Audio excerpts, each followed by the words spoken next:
A revolution in German fighter design, for she's the first German radial engine fighter of this war. The Focke-Wulf 190 has set us some tricky problems in the past. Spitz and Thunderbolts have got her taped now, but the 190 is still a vital factor in Germany's defense of her European stronghold.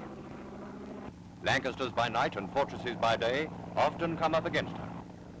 She's versatile too, and with a speed of 390, mixes tip-and-run raiding with night and day fighting. From the air, land or sea, the Focke-Wulf 190 is a plane which calls for instant recognition. First impressions, a low-wing radial engine fighter. Simple lines, hasn't she? Notice that those wings have blunt tips, and that the tailplane is narrow and rectangular.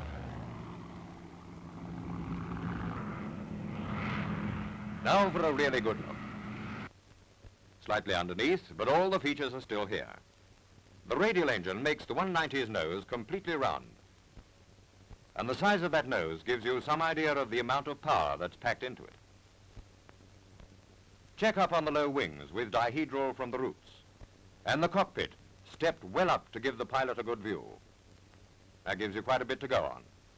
Something more. The 190 is sometimes seen out with a bomb. A 500-pounder slung here. Don't get it mixed up with her auxiliary petrol tanks, which she carries under the wings when she wants to increase her range from 500 miles to just over 1,000.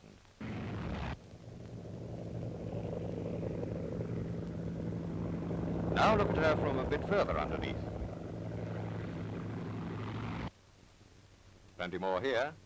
That radial nose is quite short. The wings have straight tapered edges and blunt tips. That's a pretty useful clue. The tailplane has straight edges and blunt tips as well, but it's narrow in chord and has scarcely any taper. An almost perfect rectangle, isn't it? Would you know the 190 from above? Well, let's get on top of the job. You'll have to look carefully, for there's a good example of the use of camouflage here. But let's make it easy this time. That's better. See those simple lines again. The radial engine seems to have controlled the design of the whole of the fuselage.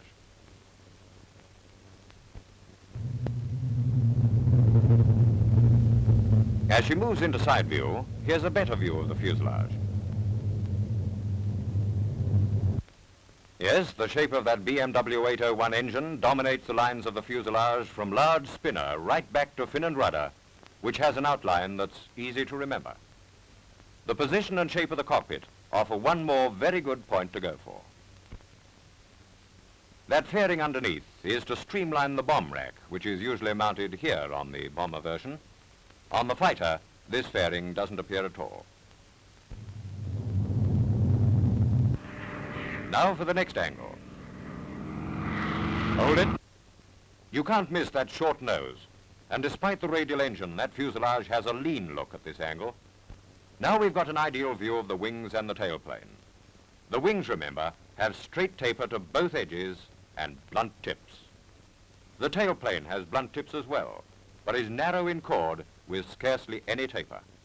Rectangular is the word to remember. Okay, let her go. You've got the detail now, so check her over for yourself and make sure you've got the general impression, which really counts.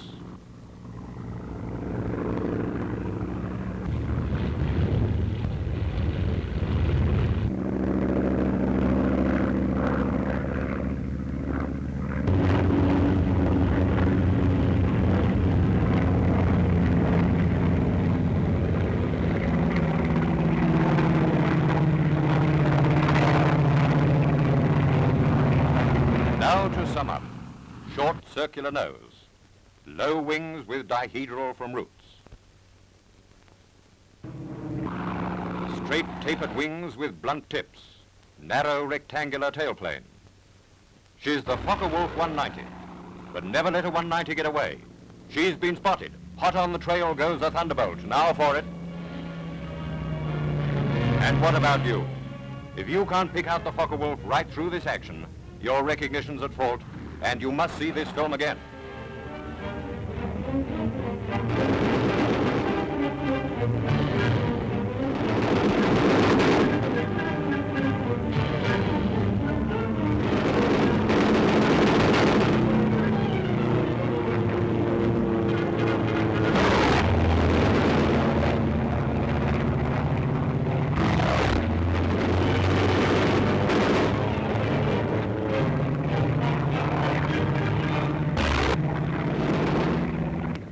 Down among the dead men goes the Focke-Wulf 190.